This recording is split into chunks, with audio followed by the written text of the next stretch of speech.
Good afternoon, and welcome to the Finance Subcommittee on Economic Development and Natural Resources. With that, Kendra, could you take the roll?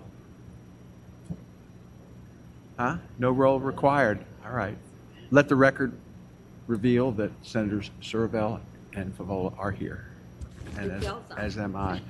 We're going to have two presentations today by the folks at Virginia Department of Housing and Community Development on housing and on broadband. So we have Brian Horn, Director, who's here to present to us. Welcome, and look forward to your presentations. Thanks so much. And we'll have the one on housing first, and then take questions, and then we'll proceed with the broadband presentation. Okay, Director Horn, take it away.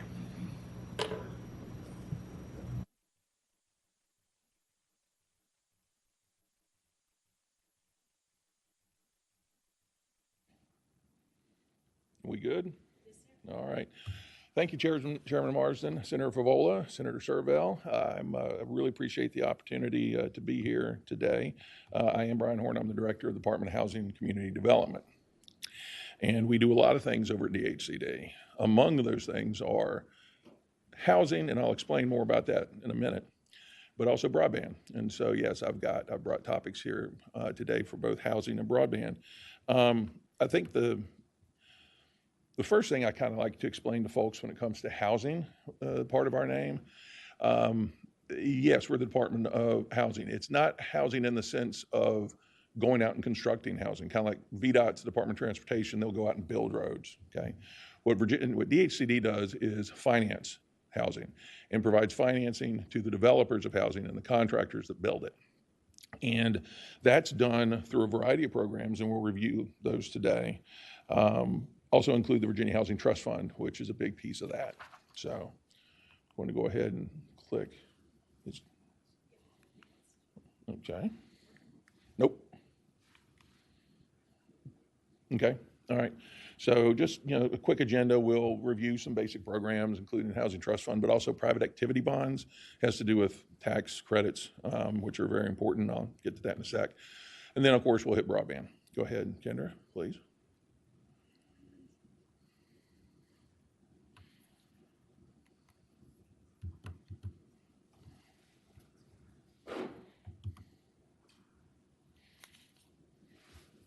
There we go. All right, so I've kind of explained the housing part. The affordable part, it comes into play kind of in two roles, all right? And the first way to look at affordability is the affordability to either rent or buy the housing unit that you want to live in. And we are able to provide financing and provide subsidies and assistance to developers so that they can afford to build housing at rates that then can be rented or sold at rates that folks of various median income levels can afford. And you will in a moment get into some of the details on that. But the housing work that we do is not just financing the construction of new units, it's also preserving existing units. We do that with a variety of resources, including direct federal money, but also state general funds. Okay, so next slide. So affordability, in terms of a lot of people who've talked to a realtor, they'll hear that you don't want to spend more than a third of your income, your household income, on paying for your housing. And so that comes back in terms of both rental and home ownership. You're testing affordability as pricing that's no more than 33% of your household income. So for renting, it's rent and utilities. For home ownership, it's the mortgage principal and interest, taxes, and other fees. And so the trick is to enable builders to build units that can be affordable at those levels, because once you get above those levels, what the term we use is cost burdening. Okay, let's go to the next one. All right, so there's really kind of three levels of affordability. And the reason that these are important is because federal and state programs focus on one of these levels, but not the other two. So affordability is measured with what's called area median income. Area median income is the middle, literally the middle number of an income distribution in an area. It's basically a census tract, county, town, city. And you look at what that area median income is, and affordable housing programs are targeted at folks who are earning less than 80% area median income. Some affordability, you're looking at even more than that, like down to 30%. And certain resources can be used in certain parts of that 0 to 80% range. Another level, the next one up, is middle income housing, sometimes called workforce, but middle income is I think just as appropriate. And that's at your 80% to 120% of area median income. Above 120%, that's your pure market rate. And so right now, the programs that we have in the state look to assisting at the 80% or below level. Mr. Chairman? Yes. Senator Servo. So one of the things, whenever I've tried to engage in dialogue with people like you and that know a whole lot more about this than I do, there always seems to be a lot of, at least on my end, confusion or perhaps maybe the inconsistent use of terms Yes. about these kinds of things. And so, for example, I've heard some people say that certain income levels are not affordable housing, they're more workforce housing or something like that. And Right. Is there any, I guess what you're, in your office, these are the terms of art you use and the way you think of it. I'm not sure that, for example, in Fairfax County, they exactly parallel it once you start getting into moderate, middle, maybe even low, I don't know. Is there any it's federally established levels so that people can agree on terms, or I'm trying to understand what workforce is relative to affordable. Sure. These terms are what I like to present using, because I'm trying to address the very issue you're talking about is you can talk about affordable housing. What does that even mean? And so folks who are in what are traditionally called, let's call it less than 80% area median income housing, they work too. So, that's why I prefer not using workforce, frankly, myself. Prefer middle income, or just, it's just using the terms that are currently out there, because affordable housing is in the federal lexicon. So I think we have that's going to stay. Because our programs, state and federal, focus on that level of AMI, we're kind of free to determine or develop our own kind of internal departmental terms for everything else. We don't fund those.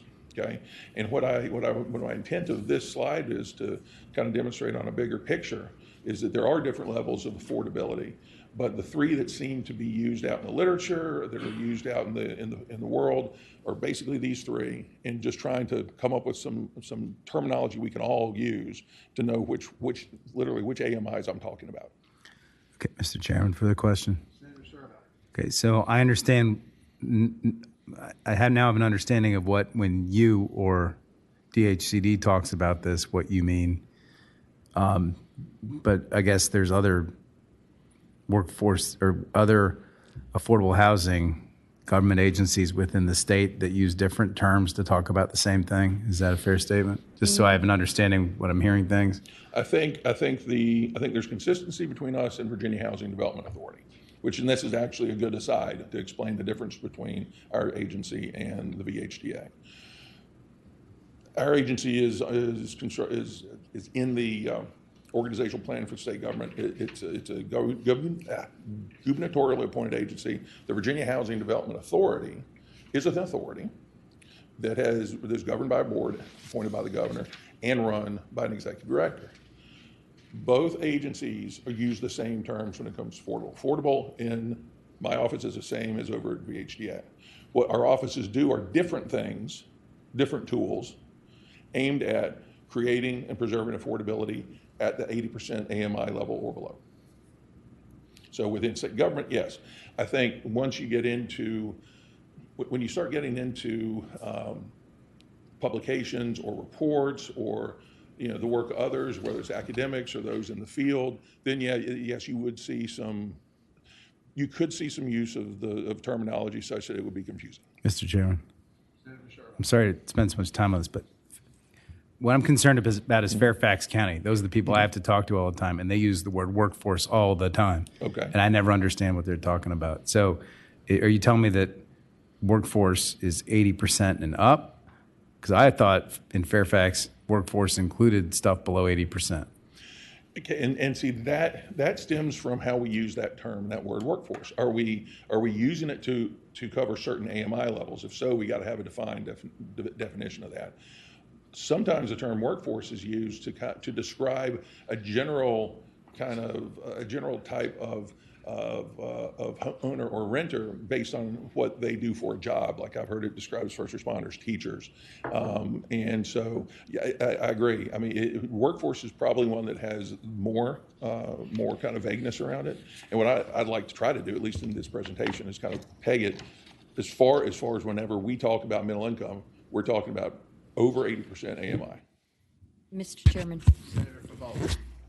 it's for clarity. Sure.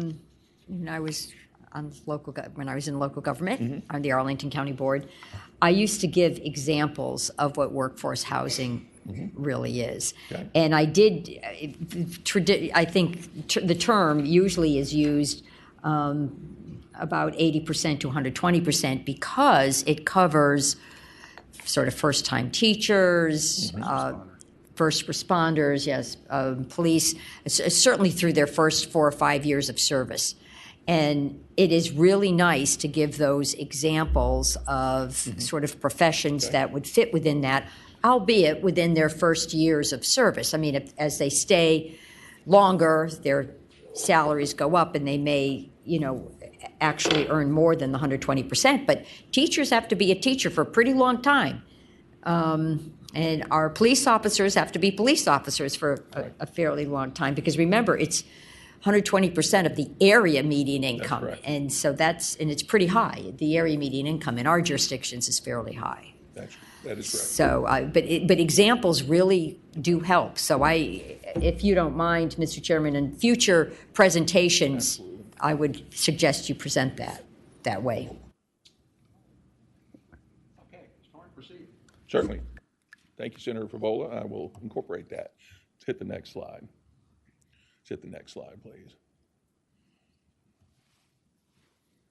All right, so digging down into the two big tools that are available to the Department of Housing and Community Development, those are the Affordable and Special Needs Housing Program and also our work around private activity bonds, okay?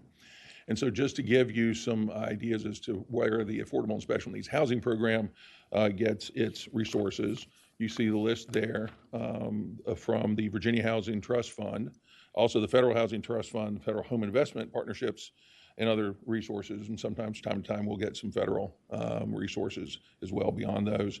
And those are all braided into the Affordable and Special Needs Housing Program.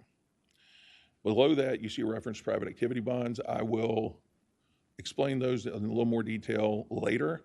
But those are connected to the low-income housing tax credits the Virginia Housing Development Authority provides that is a big part of developing affordable housing. Take the next slide. So this is just a few facts about the Virginia Housing Trust Fund. It's been around for basically a decade.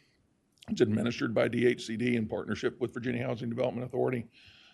In terms of the investments and how many units this Virginia Housing Trust Fund's been able to help create and preserve, we have a figure there of 11,796 in actual units since its inception. And it is our main tool in terms of working on affordable housing and providing financing for it out of our department. So there has been a historic investment in the Virginia Housing Trust Fund in the 2022 to 2024 biennium budget. We were allocated $75 million each year to the Virginia Housing Trust Fund. That has been continued in the governor's introduced budget at level funding. And of course, there's some more complication when you dig into how the Virginia Housing Trust Fund is to be deployed. And that complication is a two-prong authorization of where and how to use those funds. So by statute, at least 80% of the funds in the Virginia Housing Trust Fund have to go towards affordable housing, and that's done in the form of long-term loans, okay? And these are performance-based funding, which means we don't fund up front. The project is funded once the project is closed and we have a lease-up of the project. The other up to 20% is for homeless and special needs housing program, and that makes grants to homelessness providers to help reduce homelessness. Go ahead. So just by way of an update, VTHTF alone has funded 4,931 units since January 2022. We have leveraged quite a lot of other money, and that's mainly, if not almost entirely, tax credits. But I think the or a couple things that I want to point out, all the funds have been obligated through fiscal year 2023. We do have in fiscal year 2024 2 rounds. We've completed the fall one. We'll start the spring one here soon. For AS&H, which is affordable special needs housing. And so that's where we are right now in terms of the funding. So now I just wanted to lay out in a chart based on the funding year, the number of units created or preserved. As you can see, as the funding has increased to the Virginia Housing Trust Fund, more units have been created and preserved. And that's there mainly just for the factual data in case that interests. Mr. Chairman. Yes. Mr. Chairman, so the 80% that goes to loans, is that required by statute or budget language, or is that something that your board decides whether it's 80-20, or did we decide that? Statute. It's in the code. Okay. Second question, Mr. Chairman. So on this 80% money, the loans that go out, basically we give you all, just say $100 million, you take 80 million, you find projects to lend it out to. Yes. And after that, it's done. So you don't need another 80 million a year to continue to sustain that because it's loans. These aren't one time.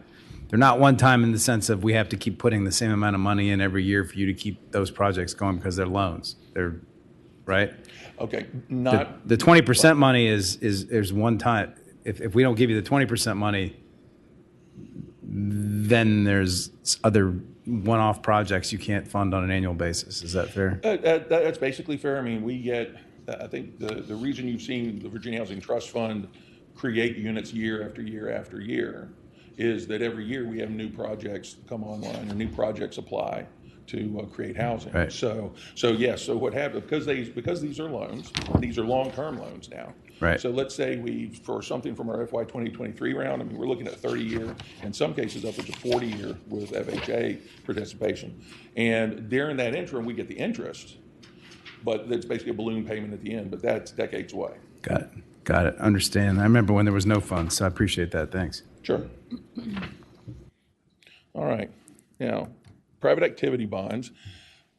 To give you a picture of what a developer looks at, in order to develop a housing project, developers got to have some cash, and they've got to have, that can be in the form of equity, it can be in the form of financing.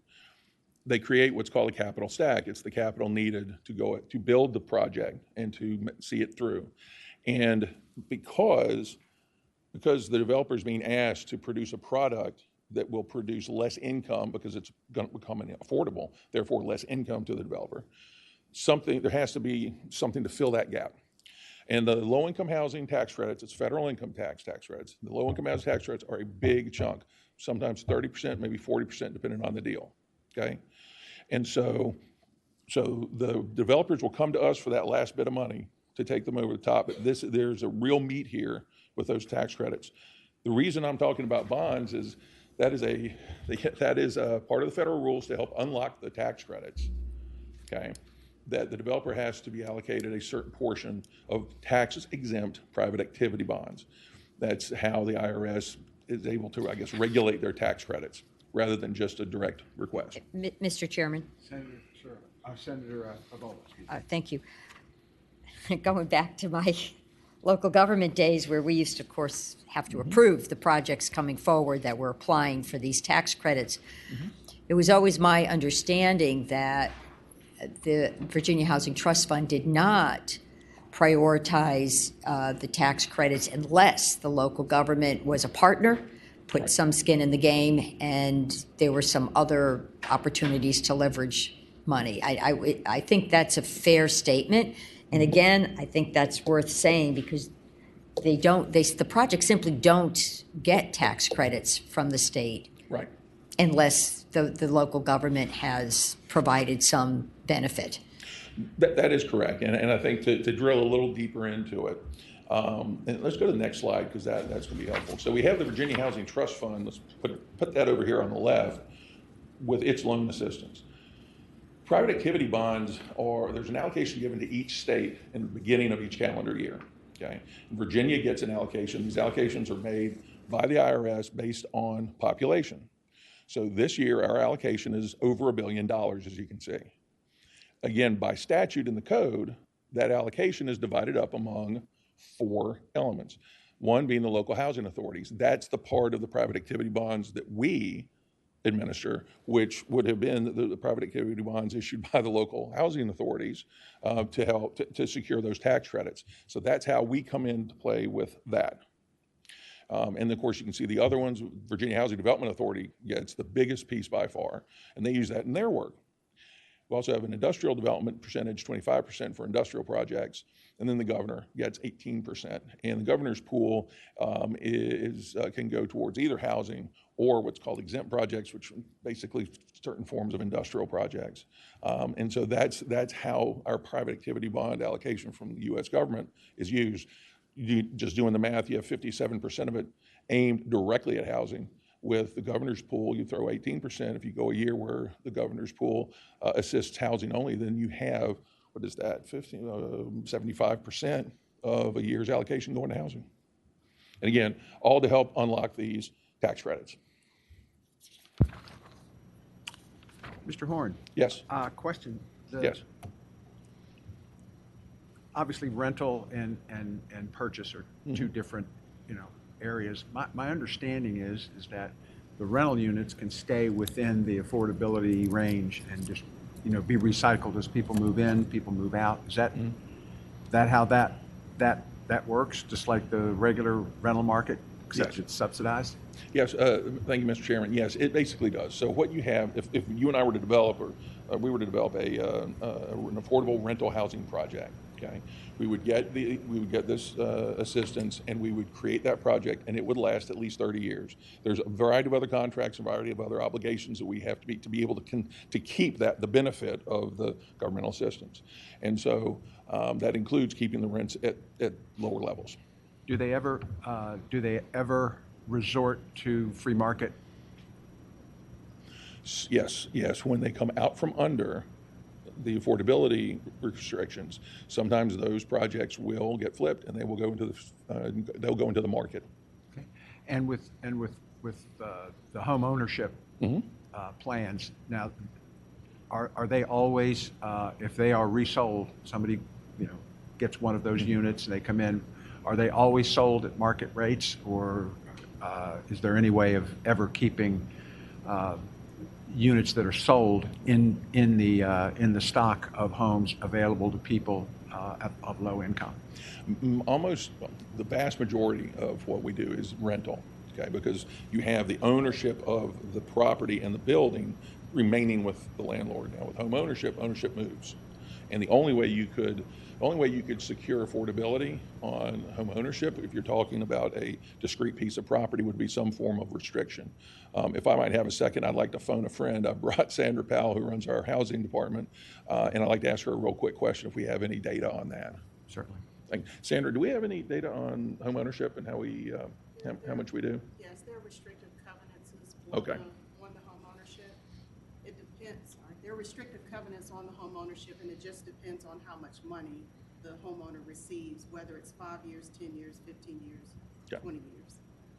So yes, and answer your question, yes, we maintain the affordability, but it's through restrictive covenants.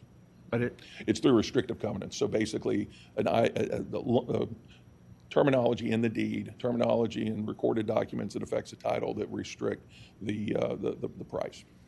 okay. And To keep it affordable. So when that home is sold, Yes, these covenants come into place. yes, yes. Okay. And they have a duration depending, as Ms. Powell said, they have different durations, but yeah, it comes into play if it's within the duration of the covenant. Okay, great. Thank you very much. Sure. Okay, does that conclude your presentation on housing? I'm available for any questions about housing, but that concludes Any housing. further questions on that one before we switch to broadband? I just have one quick question. Senator Favola. Thank you. First, thank you for joining us. Well, sure. But I'd just like to say, to the degree you can articulate the process to localities and to developers. I'm expecting, again, that although the developers apply for the tax credits, they have to have the buy-in from the locality. They have to have the project approved and usually some money in the game, from what I can observe. Yes. Just if you could send out, if you haven't already, sort of guidance on the process, it might help.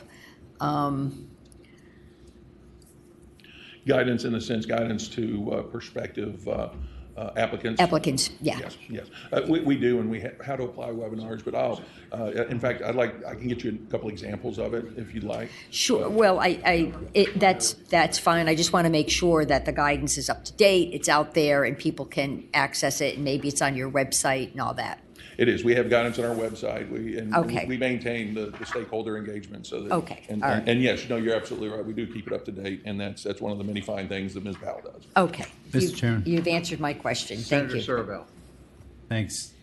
So here's another question I had. So it strikes me that you all administering these funds are probably, I don't know what your objectives are. I don't know whether you're in terms of the money that you spend or spread around the state, whether you're set any objectives on how to invest it, and in terms of regionally. It strikes me that affordable housing is a big problem in Northern Virginia. It is a problem in some other parts of the state. It's not a problem everywhere in the state. But it also strikes me that even investing within Northern Virginia, it's a lot more expensive to solve the same problem in certain parts than others. I've been trying, for example, to try to figure out how to solve the affordable housing problem near close to metro stations for years, and it's really hard because the land's so expensive. And so I'm trying to understand how you all, when you take what limited funds you have, try to prioritize it to make sure that it's being spread in a way that, or what objectives you're using to try to spread it in a way that you all are trying to achieve some objectives. Because it strikes me that you could probably spend the same amount of money in one part of the state and build like 3 times as many units as you could next to a metro station in Fairfax. And so in one way, you want to get as many people housed in affordable housing as possible. On the other hand, you don't want to leave one part of the state abandoned because it's super expensive. So how do you prioritize those decisions as you make them? I'm trying to understand that. I'm very happy to go into that. We're basically region blind. So You're what? Region blind. We don't focus on particular regions. We focus statewide. So what we have is we have statewide rounds. We do 2 a year, and these are competitive scored rounds. And what happens is we have projects come in and apply, and we score them based on the criteria we've set out for scoring the merits of the project. For instance, project readiness is a big one. Is it ready to go? And we have found, at least my review of the data the last 2 years worth of it, is there's a real disparity between projects in the sense of how much they need in given areas for their capital stack. So you might have a project that's producing a lot of units, but doesn't necessarily need as much from Virginia Housing Trust Fund in its capital stack. And so what we have found is by taking this statewide and taking it as a project by project basis, we're able to deploy the funds in a way that is focused on where the project is, the quality of it, and if it's meeting the criteria, rather than necessarily picking and choosing certain areas. Yeah, that's. I get it, but it's, further question, Mr. Chairman? But it would seem to me that might preference against certain regions of the state or certain areas. For example, my metro station problem, right? I mean, Right. You know, the only affordable housing anybody seems to want to build next to a metro station is this 80% AMI stuff, but not the 30% because it's so insanely expensive to build it on land that costs like $500,000, you know, per square foot or whatever it is. So, I mean, Right. I'm trying to understand how you balance that. I mean, do you try to maximize the number of units, or are you? I understand project readiness matters, but Right. No, it's a variety of factors. Okay, and what I'll tell you what I don't have. I don't have in front of me an analysis of a distribution as to data as to where I can tell you, having looked at enough of the recommended projects, that we are funding projects all around the state, including Northern Virginia. I don't have the granular kind of detail into that. We don't necessarily, I mean, our project scoring is pretty complicated. There are a little variety of factors. The one I mentioned is just one that is one of the more important ones, because if it's not ready to start, no need to fund it right away. But if we're looking at things in terms of the the quality of development, the presence of resources and services there, the different factors, different elements of the development, and what we have found is that the projects that have scored the best to get over the criteria get implemented and get built and are producing units. But again, I don't have a distribution data to answer your question directly, at least not with me. Okay. Okay. Thank you. I know one of the difficulties in Northern Virginia is you're trying to provide housing for people to keep them within the locality, police officers, sheriffs, teachers. And the difficulty is if they can afford to buy a home in Stafford County, it creates a lifestyle that is extremely difficult due to traffic and what have you. Some places you're just looking for a place for people to live. With us in Northern Virginia, Right. It's helping them find housing in a place where it doesn't put them in a very bad situation in terms of how much they're commuting and how much they're spending on commuting.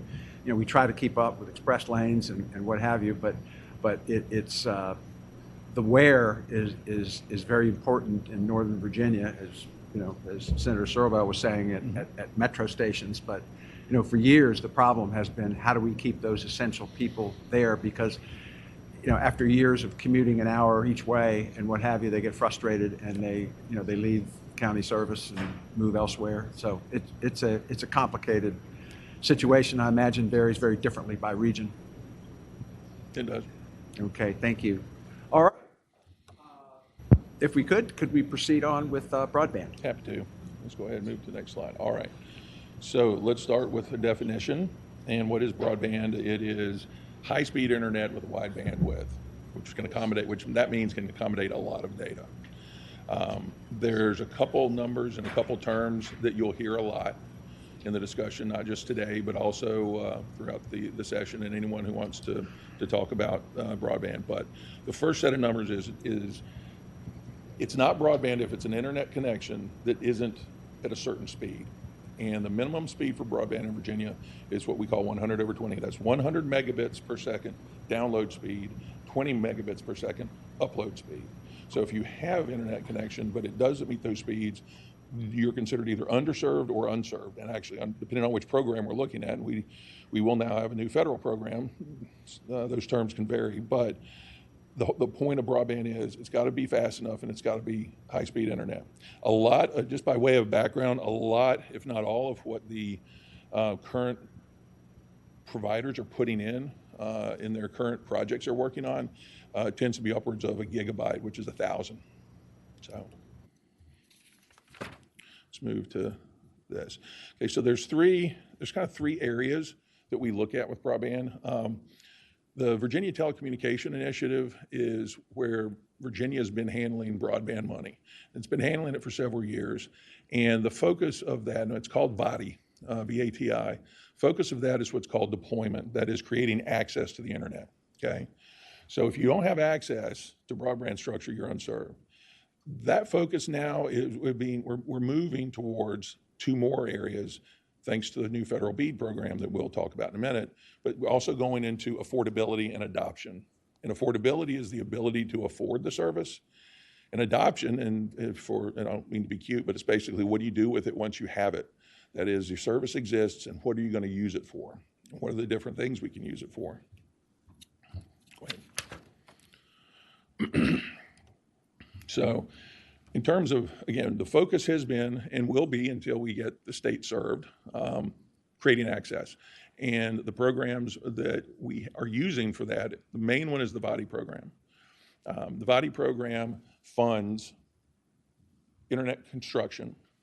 These are performance grants, which means the internet, that basically the construction has to be done and we're reimbursing for work done. The next program to talk about is the Line Extension Customer Assistance Program.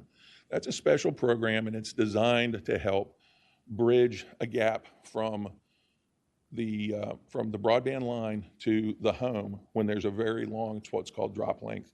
So in some areas of the state, you might have the house set way far back from the road and where the broadband line is. The line extension program helps pay for those costs to get it directly to the home. Because technically access is making sure there's a broadband, I call them a trunk line, it's just the way I understand it, to get a broadband trunk line past locations close enough that they can reasonably, under reasonable costs and reasonable time, connect to broadband. So a location could be a hospital, a location could be a single family home. But that's how we measure access, is making sure we get the line close enough that someone could hook up if they choose to. There are federal funding programs, everything from, these go back a few years, called CAF2. ARPA money was used. In fact, a big portion, if not the biggest portion of the grants that were made at the end of 2021 was ARPA money. But that's been our federal our federal resources. We now have coming online the BEAD program, Broadband Equity Access and Distribution. I'm sorry, Broadband Equity Access and Deployment programs right up there. That's a program that's being administered by the federal government. There is a notice of funding opportunity that was issued, and there's been developing guidance from the federal government. But that's a program where the immediate decision, the actual decision on funding is going to be made at the federal level, okay? Our state program, for instance, VADI, that's made at the governor's level because we, again, score projects, recommend them up, governor approves, and the award's made. In this case, this will be more like a federal commission where we will score the projects, make a recommendation, governor will make a recommendation up to the federal agency, and the federal agency will then decide. Mr. Horn, Yes. We're running into some snags with some of the cooperative electric companies and the attachers, the folks who are running the broadband service. What is your assessment of what is going on there? Because we have some deadlines to meet to get this up, or this BEAD money, which is what, 1 point. Our allocation was upwards of 1.5 billion. It's 1.48 billion. And no, I'm familiar with. I'm sorry, I didn't mean to cut you off. No, please. Yeah, no, I'm familiar with that. There's the way to understand broadband deployment is we're taking actual fiber optic lines, okay, and those only have two places to go. They can even be buried in a ditch, okay, or they can be strung along aerially along poles, and so there's been a lot of work between and among power providers who have poles to also string broadband along. And I know that there's some pending bills, and one of them just recently dropped. And I'll just come right out and say I have no position right now in terms of the bills, in terms of that, other than to say that the folks that are involved in this they're both very valuable partners in getting broadband deployed, and we're talking with them. We're looking forward to trying to get this resolved. But it is a basic problem of a provider and the cooperative that has the thing the provider wants to put a line on. It's getting that worked through so that we can get the broadband out.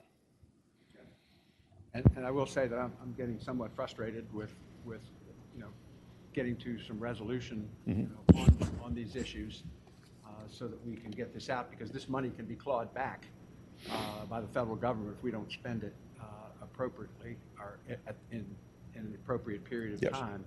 And that's a great concern. So at any rate, proceed. Mr. Well, thank you. Senator Reeves. Brian, just have you sat down with all the entities that are having this conflict and tried to work it out and mediate? Have you brought in mediators to?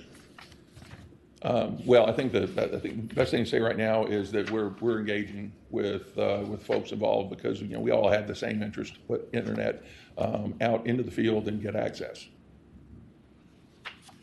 All right, thank you, Mr. Chairman. Okay. Well, Senator Reeves, just to your point, I'm waiting right now to hear back from the co-ops. I'm carrying one of the bills, and waiting to hear back from them on their comments on the language in the bills. And just haven't heard anything back, so we need to get moving very quickly here. We do.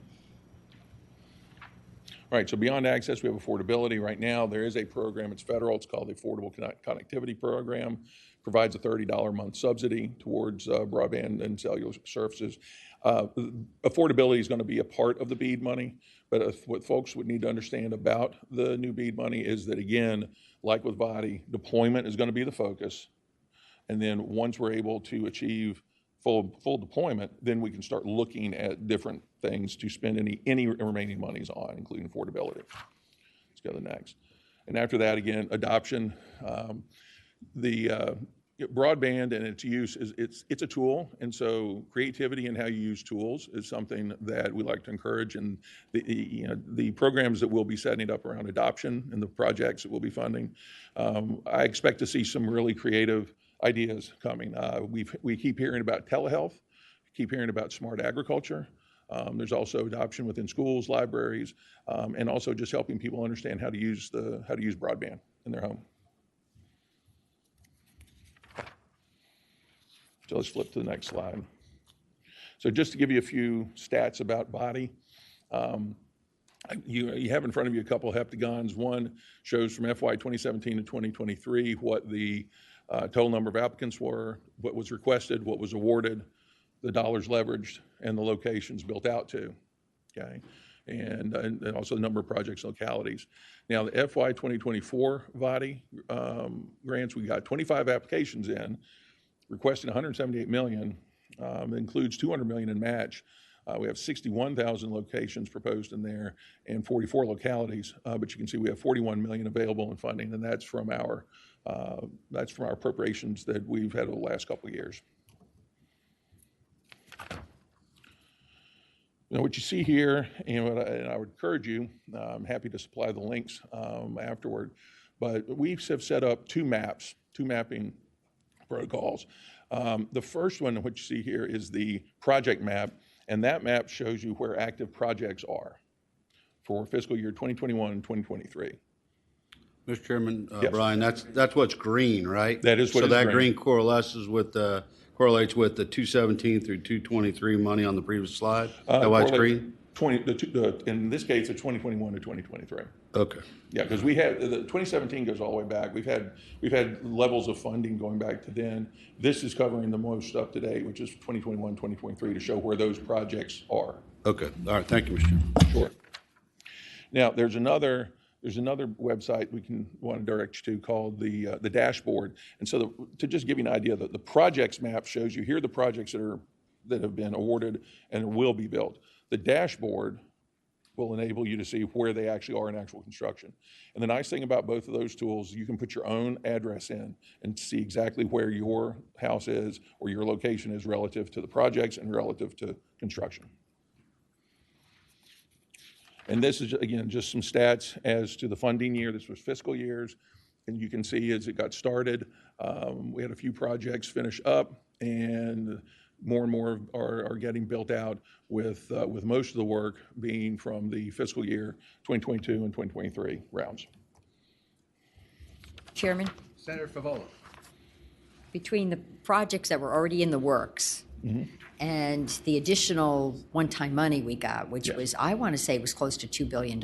Is that about right? Federal? For are we including BEAD money that's coming out? Yeah. Okay. I think I can speak to the December 2021 awards. That was upwards of $700 million dollars now, but not all of that's federal. I don't have it broken down No, that some was a granularly. combination, and then we got additional. Then we got like another $1 billion almost. Yes, we've over the course there has been. I don't actually, now that I think of it, I don't think we have $1 billion on top of that. If I might also phone a friend, I have Dr. Holmes from our broadband That's office. okay. That's But yeah, okay. yeah. Doc, what am I missing? So the $750 million was matched by $1 billion of local and private dollars, and so that's what makes the projects $2 billion. Okay, that's where I got the $2 billion from. Okay. All right, clarification's always good. But my question is, how much is left of that $2 billion so we can get projects out the door quickly? Our goal is to have no dead spots in the Commonwealth, to have everybody connected, and hopefully on high-speed internet, because this is really the equalizing element of today's world, and we don't want to leave anybody behind. That's right. So And that's our goal. Where are we with that? We're very well along the way in terms of a percentage. Doc, where would you say we are right now in terms of funded, not constructed? Right, so the 2 billion, including both the state ARPA funding and general fund and the private sector and local match, we think we have about 100, so basically out of money, 400,000 locations approximately will get broadband. Based on data, there's 162,000 locations that would benefit from the forthcoming BEAD funding. And so of the 1.48 billion, about $1 billion plus will be needed to finish the job and allocate all the money to address the lack of infrastructure. Does that answer your question?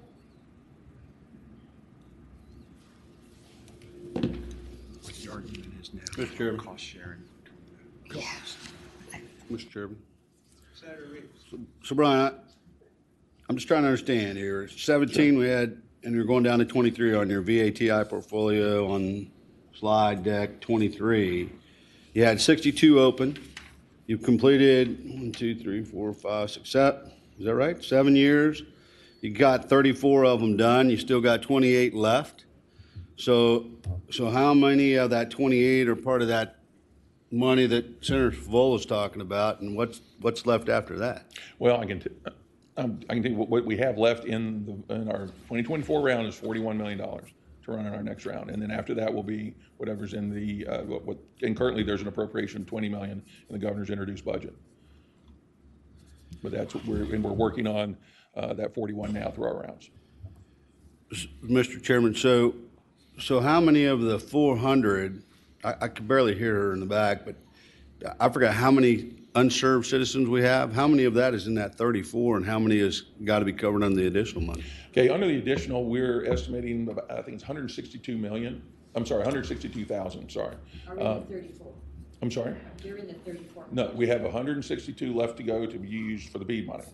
Okay, and then we've had upwards of 366,400 covered under what we're showing here is open and completed. And we are under time constraints being it's done. Well, there's time constraints under the ARPA funding, but all of our projects are on track. We don't anticipate an issue there. There is a time frame in which to construct BEAD projects. That's going to be farther out. I believe it's 2028. Am I right? Yeah. So for the BEAD money, you're looking at 2028. Proceed. Okay. We're building roads faster.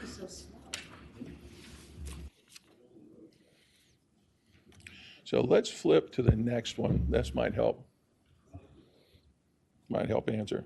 So looking at FY 2021 and 2023, you have the number of locations awarded and the access, okay? And then FY 2022, the same, and you have 3 bar charts showing the effective progress for each of those years.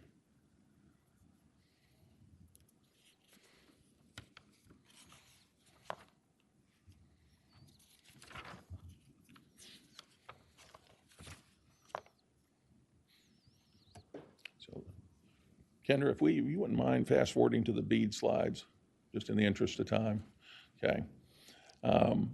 Getting to the BEAD program, we are part of $42 billion that's involved in the Federal Investment Infrastructure Act on a national basis. So Virginia's allocation was $1.48 billion.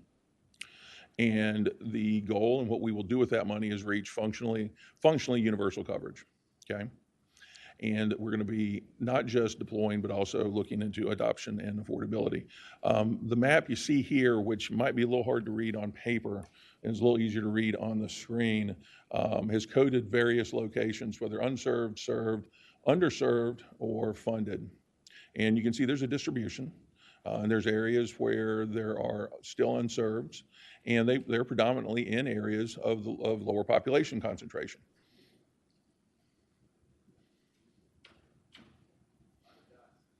Yeah.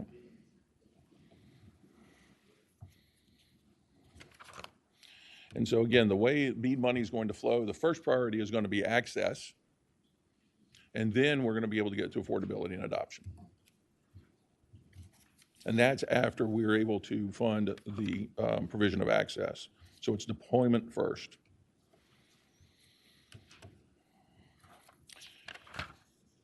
And I think, we know we're on time, they're fine. If you want to move to the next slide. Okay, so what are some things that are challenges? We've listed a few there. Utility locates, which is literally finding where utility lines are, especially when you're digging. Railroad crossings, just crossing any property. There's permitting related. There's litigation going on with that, so can't get really into that. Make ready is the term, Senator Marsden, that you were referring to. But that's just generally, I describe make ready as it's site development. If you were developing a piece of land, you have to go in and do site work first to prep the site so that it can take what you're going to build on it. That's the functional equivalent of make ready, is to go in and to make the site ready to accept the broadband fiber. And just for members of the panel, that consists often of the condition of the pole, the height of the pole, what can be attached, what can't be attached.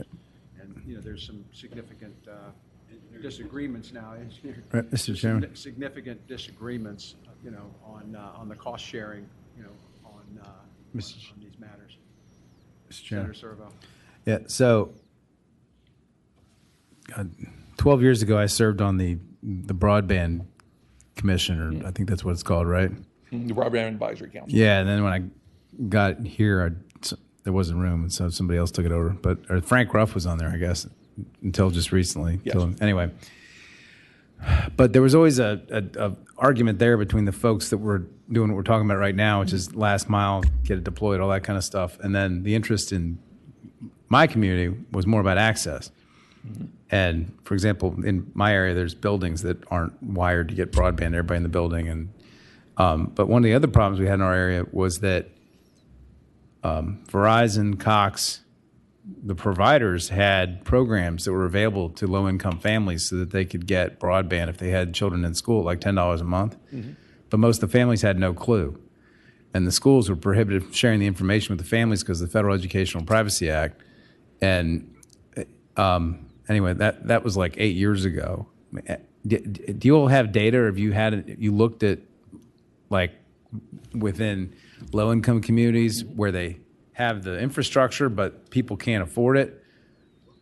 Do we have any data about that? And does any of this money, or could any of that money help us solve that problem as well, in addition to this last mile stuff? Because I've heard we're going to have some leftover money after all this is said and done, and I'm trying to figure out how to prioritize that. In answer to both questions, the first answer is no. The second answer is yes. So as far as data, because VADI is focused on deployment and creating access, we haven't looked at affordability through the lens of VADI. Now, we do have the Affordable Connectivity Program, which is a federal program. Been pretty successful at that with getting signups. But indirectly to your question, to your point, education is going to be a big part of any good affordability program. Yes, BEAD will allow us to use BEAD funding for affordability programs once we have basically nailed down and funded the access and funded deployment.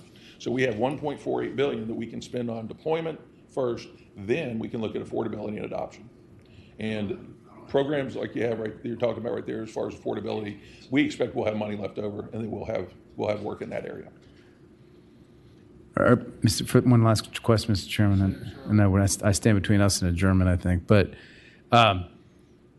has anybody figured out how to make it so people know about the program? I mean, in my area, we got language barriers, and we got parental, like, people don't want to come to school because they're afraid bad things might happen if they show up near a government building, or like, I mean, has any state or any locality figured out how to make sure that every single kid, when they go home, if the infrastructure is there, that they'll actually have something to plug into?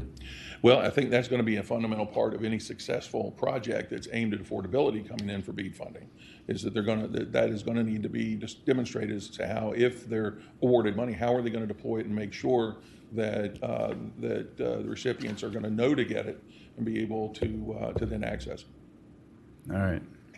And I would assume that the faster we get this done, the more money that will be available for non-deployment, for the, making it more affordable, doing education. Current guidance from the federal government is that they want us to do this in one huge round. That is, we will be getting in applications on all three areas. and that and what will happen is that those applications will all be scored, packaged, recommended up, and there will be basically a large batch of recommended applications going to the federal government that include not just the deployment, but affordability and adoption. Thank you. All